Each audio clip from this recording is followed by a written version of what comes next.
So let me just say to change the DPO, which whoever that is in charge of that place can possibly bring solution to it, and it's not demolishing it. Let them do their work and forget about demolishing that area.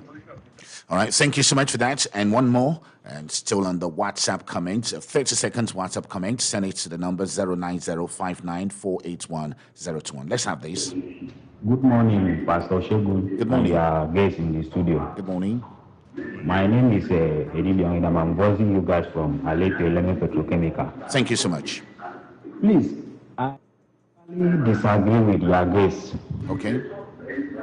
By him saying that the police know these guys more than them. These boys are living with, some of them are living with their parents, some of them are living, they rent houses and stay. So demolishing the waterfront is not the best option. These boys, their parents should bring these boys them out, then hand over them to the police. Okay. Simple. Thank you, sir, and God bless you. Thank you so much, Edithio. And we'll take some calls. Again, the numbers to call 0705-079-1021 and 0811743101. Let's take 3 calls. Good morning, and thank you for joining us. This is Point Blank. Okay, let me just for the best reasons stay anonymous.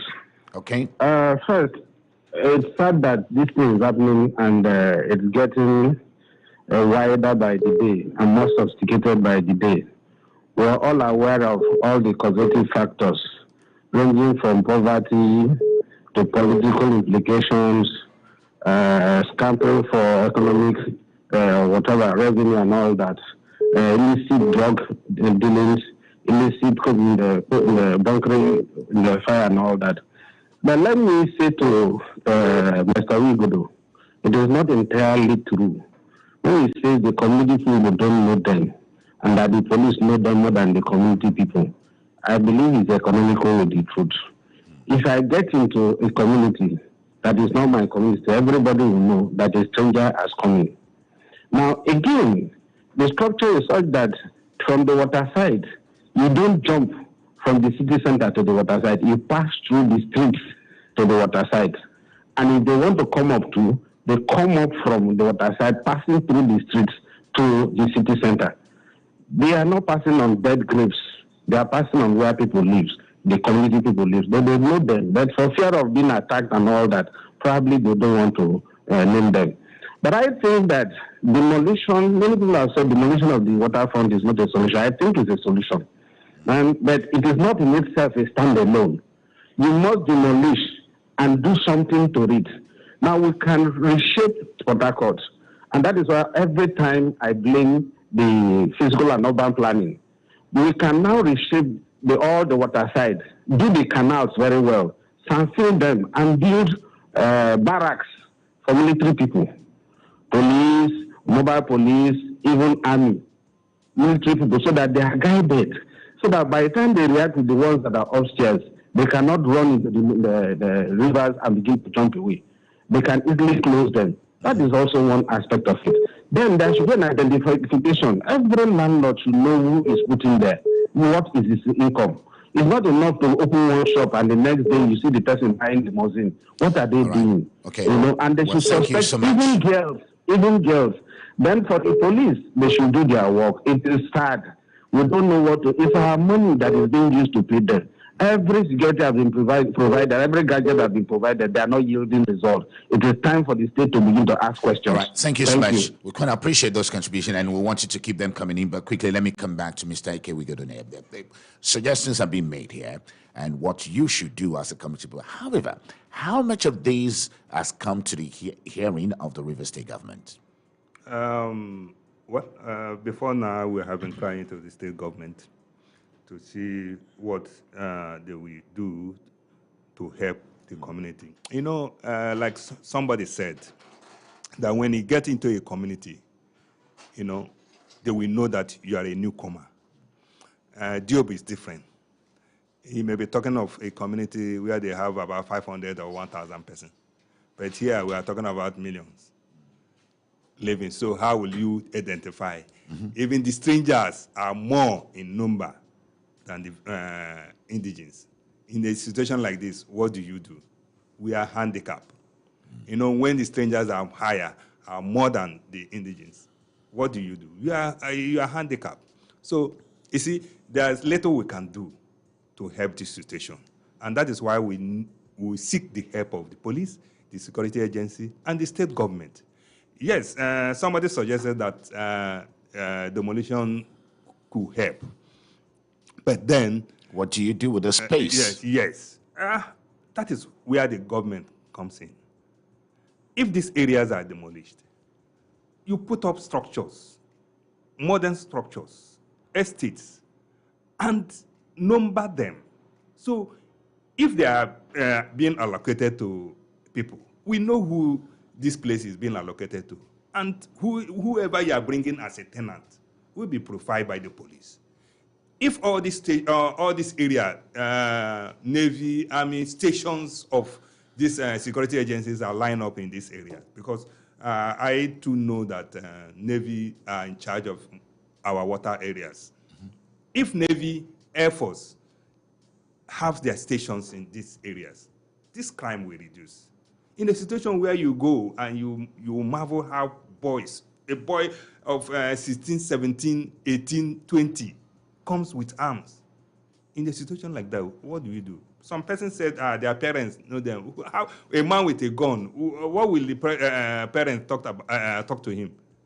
The parent will be even respecting him, because I know that somebody said that if you talk with if you harass a man with a gun, then you are a madman. Mm-hmm. So he can't see a man with a gun and start challenging him. Then you are looking for something else. So in the face of all of these, is the community now resigning to fate?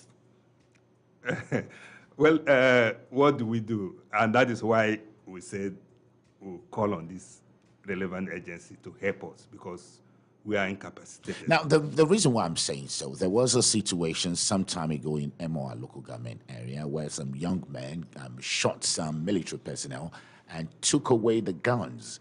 Actually, I spoke to the traditional leader of that community, and he said to me that the reason why they could demand for the retrieval of the gun and they will ask whoever was responsible to return the gun was because they have traditional means of getting things done.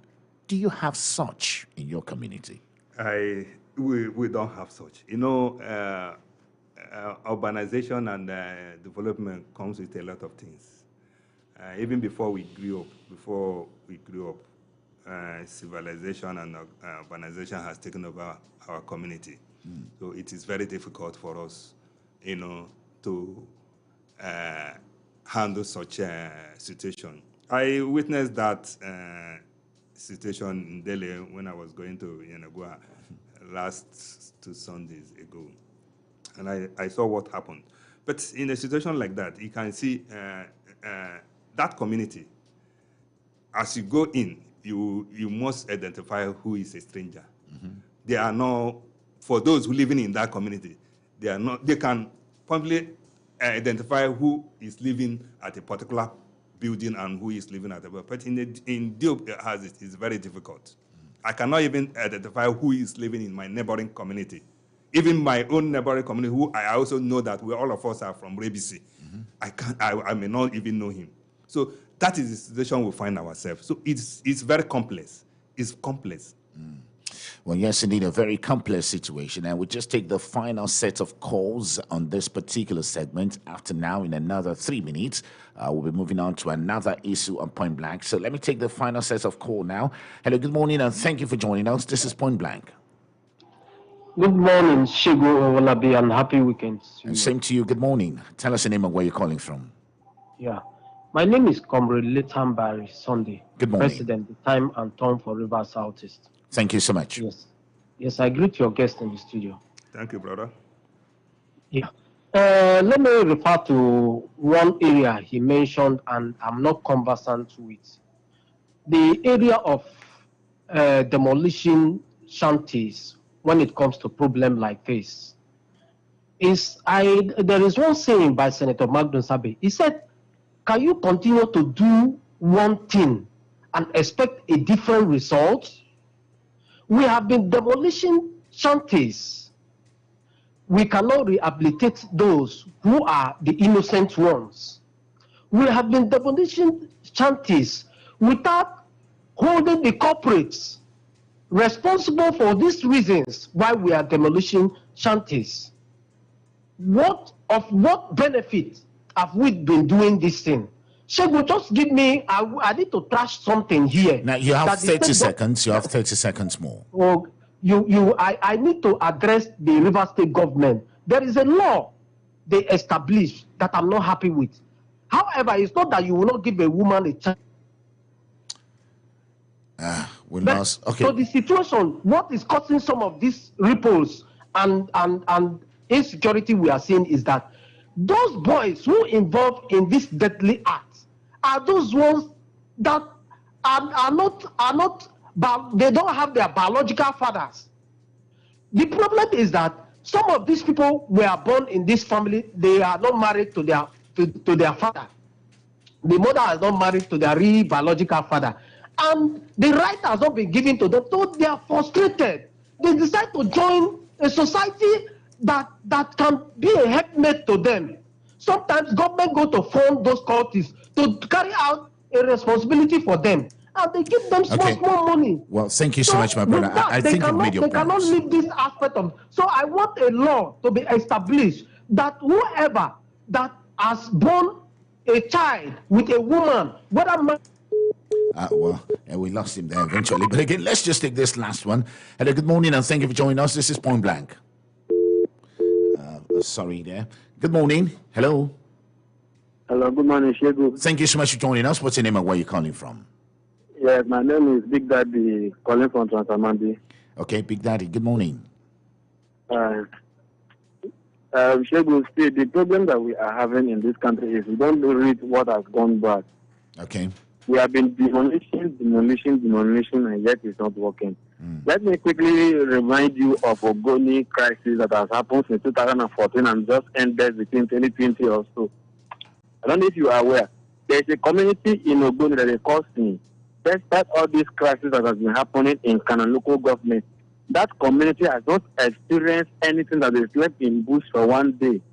If we are talking of the community in Kana local government that has almost all the armed forces in Nigeria in their community, is that community. But those people stood up in time like that and said to their community boys and said that if any of you make an attempt, even a catapult that stands in this community, your entire family, from you, wherever you are, will trace you or will make sure that will kill you. Whatsoever that you know you want to do, if you are stubborn, come let me put you in soldier.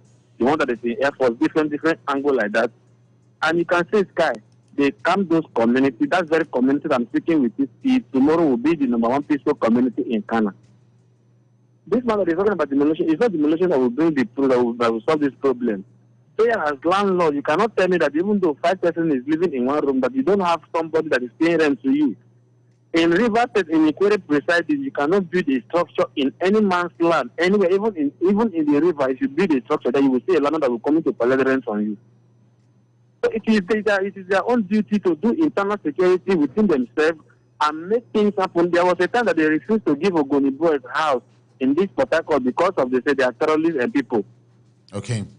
So why is it that now they cannot identify them again? Because the landlord and the CDC chairman, the youth leader, almost all the people that are in power in those communities, in those areas, they know those boys. It's all about destroying, demolition of those places.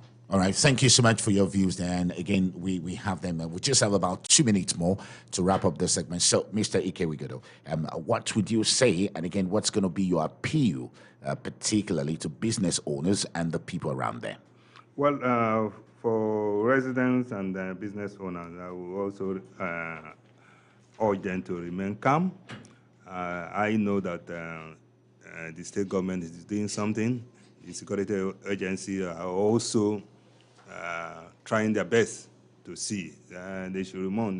For the past 2 days now, I heard that calm has gradually returned, and we hope it will remain and it becomes permanent. Well, we are also hoping and praying with you, and we must thank you sincerely, Ikewigodo, who was the chairman, Rumuwoji community in Diob Axis of Port Harcourt City local government area. And thank you for finding time. And again, I hope we'll have time to talk about NUJ. the achievement of the current. I mean, we must commend the current NUJ River State. For the first time, we had a governorship debate organized by the Nigerian Union of Journalists, and this is a very commendable feat. Perhaps all the time we'll bring you and the chairman so we can begin to look at our profession, journalism in River State, and how we are fed.